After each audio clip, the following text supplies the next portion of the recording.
Olá pessoal, eu sou o professor Diego e o tema da aula de hoje é caches web. Bom, cache web, né, também é conhecido aí como servidor proxy, tá? Então nós temos aqui o seguinte, né, qual que é o objetivo de um cache web? Satisfazer as solicitações do cliente sem envolver o servidor de origem, tá? Observe aqui o seguinte, né? Então o usuário ele configura o navegador para apontar para um cache web, tá? Imagina um cache web como sendo realmente um computador ali fazendo essa funcionalidade, tá? Então o navegador ele envia todas as solicitações HTTP para o cache. Se o objeto tiver em cache, o cache retorna o objeto ao cliente. Se não, o cache solicita o objeto do servidor de origem, armazena o objeto recebido e retorna o objeto ao cliente, tá? Então olha essa animação, ele faz uma requisição cliente para o servidor proxy, né, que é esse cache web, e ele verifica, ó, não tem uma página, né? Se a gente observar, ó, não tinha página, né? Então ele solicita lá para o servidor de origem, que esse servidor de origem faz o retorno da mensagem, ele grava uma cópia aqui e envia essa resposta para o cliente. A partir desse momento, se um segundo cliente fizer a requisição da mesma página, dos mesmos arquivos, ele vai fazer o seguinte, ele vai requisitar aqui. Como ele já possui esse arquivo, ele já responde com o arquivo para o cliente. Olha que interessante, né? Então eu passo a ter um servidor dentro da minha rede com várias informações, né? Que eu não preciso mais sair para a internet para retornar com esse valor, né? Então o servidor proxy, né, que faz essa função aqui de cache web, ele pode ser muito útil em várias situações, tá? Bom, então nós podemos entender que o cache web é ao mesmo tempo um cliente e um servidor, tá? Quando recebe requisições de um navegador, né, ele envia a resposta, ele está atuando ali como um servidor. Quando envia requisições para um servidor de origem e recebe a resposta dele, ele está atuando como um cliente, tá? Então, o servidor de origem ele informa ao cache quais são os objetos que permitem cacheamento, tá? Por meio do cabeçalho de resposta. Então, quando ele devolve, né, esse servidor de origem, ele fala, ó, esse item aqui, né, esse arquivo, esse objeto, ele pode ser utilizado, né, e tem aqui um tempo máximo, tá? Geralmente setado em segundos. Então, dentro de tantos segundos, se outra pessoa solicitar, você pode enviar o mesmo, tá? Ou ele vai dizer o seguinte, ó, esse objeto aqui está em constante mudança, então não é interessante fazer o cacheamento dele. Então ele pode enviar essa informação aqui também, tá? Por quê? Por que usar o cache web? Nós vimos anteriormente que ele reduz o tempo de resposta, né, para a requisição de um cliente. Então o cache está mais próximo do cliente do que o servidor de origem, tá? Ele reduz o tráfego do enlace de acesso, né, de uma instituição qualquer aí à internet. E nós temos aí que a internet ela está cheia de caches, né? É uma prática comum, né? Termos aí servidores cache, principalmente em aplicações, né? Que ela tem um escopo global, né? Essas aplicações são usadas em várias partes do mundo.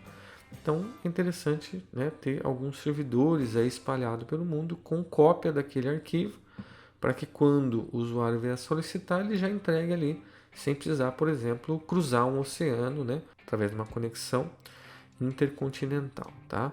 Então ele permite que provedores de conteúdo entreguem dados aos clientes de maneira muito mais eficaz. Observe aqui o seguinte. Então nós temos o seguinte cenário, né? Onde a velocidade do link de acesso é de 1,54 megabits, né, B minúsculo, ó, megabits por segundo, né, que é essa conexão aqui. Nós temos um RTT do roteador, né, institucional, esse roteador aqui que está dentro da rede institucional, ao servidor. Então esse acesso, né, se a gente for pegar o RTT do roteador institucional ao servidor, né, qualquer um servidor aqui de origem, ele a gente está considerando aqui um tempo médio, né, um RTT de 2 segundos, tá? Temos aqui um tamanho do objeto web de 100 kilobits, né, o tamanho do objeto. A taxa média de requisição de navegadores para os servidores de origem, né? Então é um objeto bem requisitado, né? Quer dizer, é um objeto muito requisitado. Então nós temos uma média de 15 requisições, né, por segundo. Então, um objeto que é bem requisitado. A taxa média de dados, né, para os navegadores, elas ficam aí consumindo então de 1,5 megabits por segundo. Então, olha aqui, nós temos um link de 1,54. Só esse objeto aqui, ele tem um consumo de 1,50, né, uma taxa média de dados, né, para os navegadores.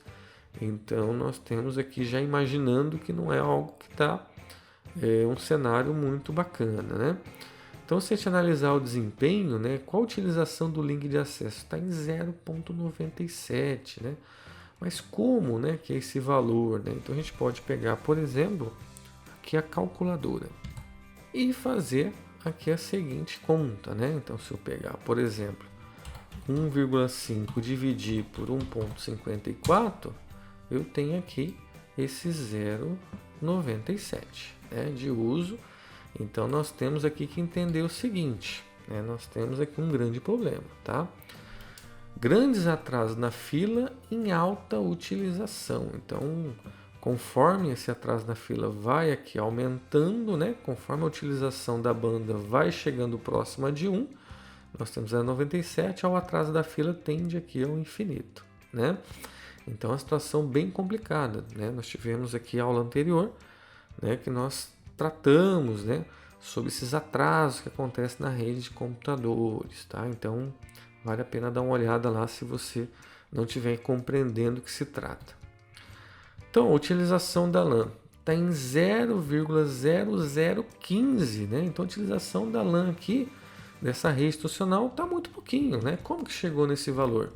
Então, aqui eu posso fazer o seguinte, nós temos uma LAN de 1 gigabit por segundo, tá? Então, se aqui eu dividir 1,5 por 1,54, agora eu vou dividir 1,5 por 1000, né? Que 1 gigabit por segundo é igual a 1000 megabits por segundo. Então, como estamos usando o mega, eu vou aqui dividir, nós vamos ter esse valor, né? 0,0015, né?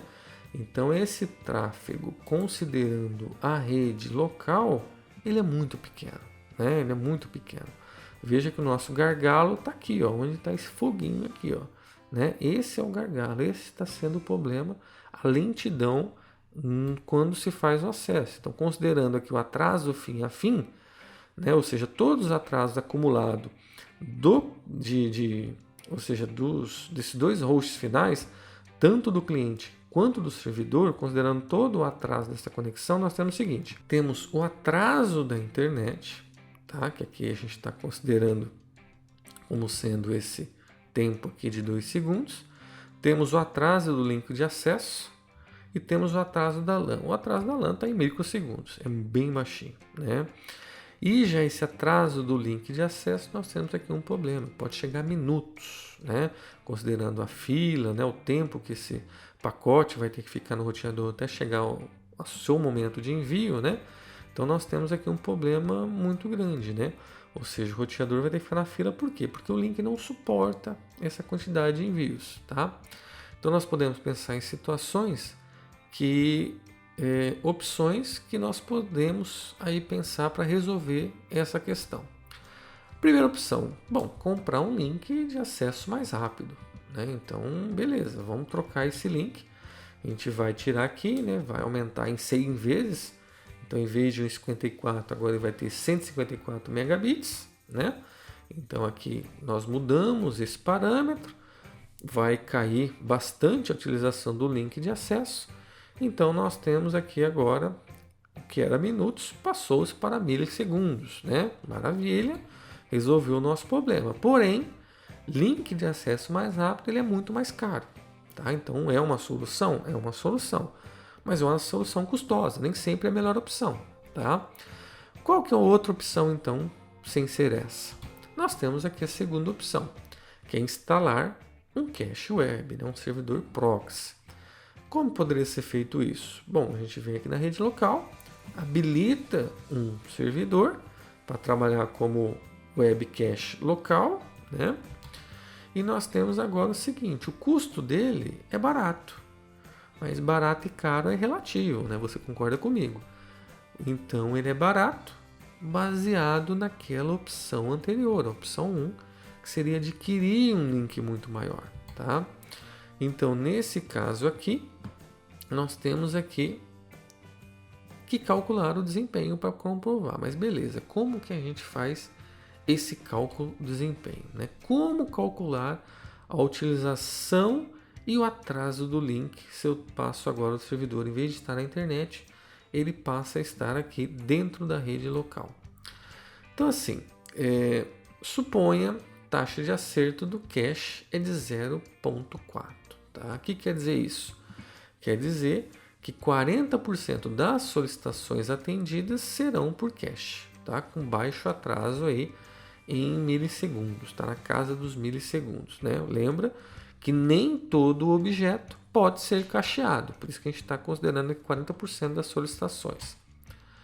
Temos aqui 60%, né? Ou seja, as outras solicitações, elas vão ser atendidas na origem, ou seja, lá no servidor de origem, tá? Então a taxa para navegadores sobre o link de acesso, nós vamos ter o quê? 60% desse consumo de 1.5, que vai me dar 0.9 megabits por segundo. Nós temos a utilização do link de acesso, que vai ser esse 0.9 dividido por 1.54. Nós temos aqui 0.58, né, que significa um atraso de fila baixo, aí na casa dos milissegundos, tá? No link de acesso. E para calcular o atraso fim a fim, médio, né? A gente vai considerar então aqui o seguinte, 0,6, 60% vai estar no atraso dos servidores de origem e 40% vai estar no atraso quando satisfeito aqui no cache. Então a gente tem 0,6 vezes aqueles 2 segundos, né? Mais um incrementozinho, que é o que? Quando o cliente aqui tenta acessar o servidor de origem, né? Então nós temos aquele RTT de acesso que equivale ali a 2 segundos e nós temos 40%, né? 0,4 aqui na casa de milissegundos, tá? Nesse caso, onde nós tínhamos possibilidade de minutos de espera, agora a gente baixou para 1.2, mais ou menos 1.2 segundos, né? O que é muito pouco comparado ao que tinha anteriormente, tá? Então o atraso médio final ele é menor do que com link de 154 megabits por segundo e mais barato também. Então a gente ficou aqui com o cache web, a gente tem mais velocidade, né? E vai ter aqui um custo menor comparado aí a esse fluxo que nós temos e também vamos estar, de certa forma, contribuindo com a melhora, né, da internet como um todo, né? Porque vamos ter menos requisições, menos pacotes circulando pela internet. Bom, sobre o GET condicional, o que seria isso, né? Qual que é o objetivo? Então é não enviar o objeto se o proxy tiver uma versão em cache atualizada, tá? Então ele é sem atraso na transmissão do objeto, né, o uso de recurso de rede. O cliente ele vai especificar a data da cópia em cache na solicitação HTTP, né? Então, ó, se foi modificado desde uma certa data, né? E o servidor, a resposta, ele não contém nenhum objeto se a cópia em cache estiver atualizada, tá? Então ele vai responder com aqui o seguinte código, né? 304, ó, não foi modificado, então não preciso enviar. Observe, mas espera aí, eu tive um request e eu tive uma resposta. Onde que está a economia disso, né? Onde que está a economia? Está no seguinte, ó, você fez uma requisição, né? Ó, esse objeto, se ele foi modificado desde essa data, né? Que é a data que eu recebi, a versão que eu tenho. Então, objeto não modificado antes da data tal, ele só responde o cabeçalho. É aí que nós ganhamos, tá? Então, não tem em trânsito quem? O objeto, que é aquele que ocupa a maior banda, né? Que é o item maior dessa transmissão de dados, tá? Então, nesse caso, como não houve modificação no objeto, ele responde aqui falando, pode utilizar esse mesmo arquivo, que a versão que você tem ela é atual, tá? Não preciso te enviar ela de novo. No caso de enviar uma requisição, né, enviando essa data, o objeto foi modificado, Aí sim, ele responde, né, com um dado, né, um código 200, né, que deu tudo certo, enviou o arquivo, está tudo ok. E dessa forma, a gente conclui, né, nessa ideia aqui, que esse GET condicional, né, ele é muito importante para poder também ter ali otimizado essa conexão entre cliente e servidor. Na próxima aula nós vamos falar sobre HTTP na sua versão 2. Até lá!